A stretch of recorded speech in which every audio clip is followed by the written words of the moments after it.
So one of the advantages that we gain from moving to this episodic model of releasing our games is that we're able to roll out technology updates with the different titles to our end users much more quickly than we could if we were on a sort of longer term monolithic development cycle. So for example, with episode 2 in the orange box, we're shipping on multiple platforms simultaneously. So that's something that we've added to the source engine to be able to compile from the same source to multiple different platforms. We've also added a lot of multi-core optimizations to take advantage of the trend of increasing cores on the PC, as well as, of course, taking advantage of the architectures of the consoles, which are heavily multi-core. As you can see from this environment that we're in here in episode 2, we're focusing on much more expansive, large outdoor environments. We've moved beyond the confines of City 17 at this point in the story, and we're focusing more on foliage rendering in large outdoor environments. We're using an advanced hardware technique called alpha to coverage to provide a higher quality foliage rendering. So we're able to get anti-aliased,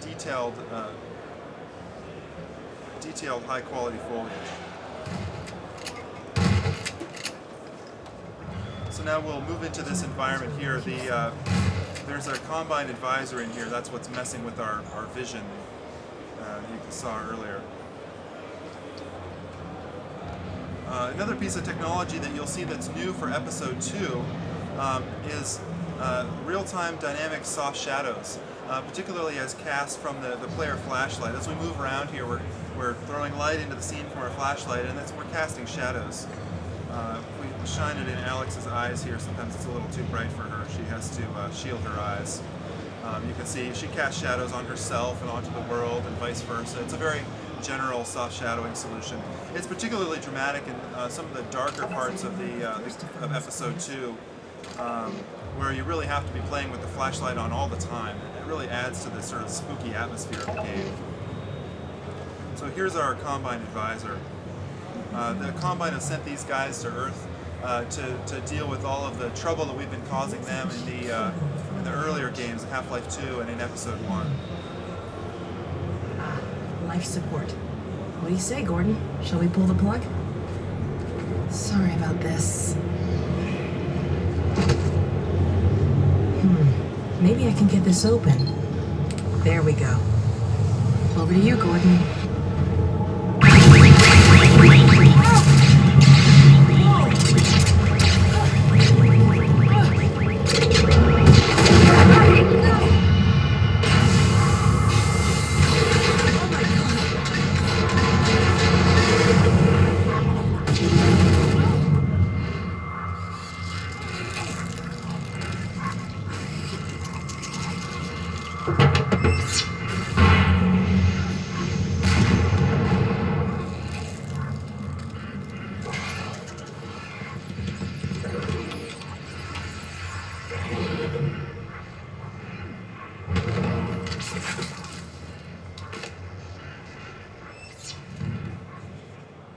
Caused a bit of damage to the advisor here.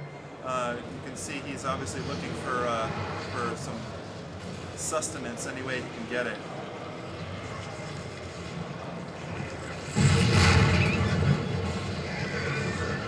Luckily, we've done enough damage to him that he actually needs to get out of here. And you can see he's taken a bunch of debris from the roof here, and he's kind of created this shield so that we can't get in a clean shot. This is using another piece of technology that we have integrated into the source engine for episode 2 that we call our cinematic physics system. We use this for a lot of large-scale destruction effects like buildings blowing up and bridges and things like that. You'll see that several times throughout episode 2, and it's really quite incredibly dramatic to see these really large-scale destruction sequences in an interactive environment.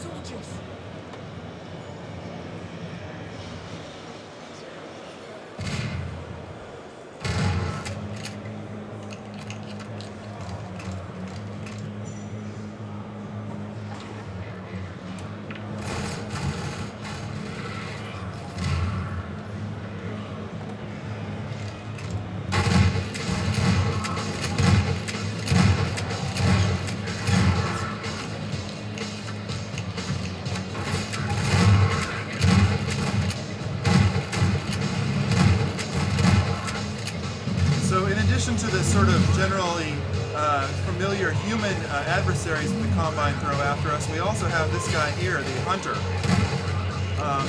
which is a new enemy in Half-Life 2 Episode 2. He shoots these flechettes at us, so we gotta kind of keep moving because they'll blow up later on. We can't just stay in one location. He also has this ramming attack, which can knock us back really far if we're not careful. In fact, I wasn't careful enough in that case. I died. So I think I'll have to leave it up to you guys to do better against him in October when you guys can play Episode 2.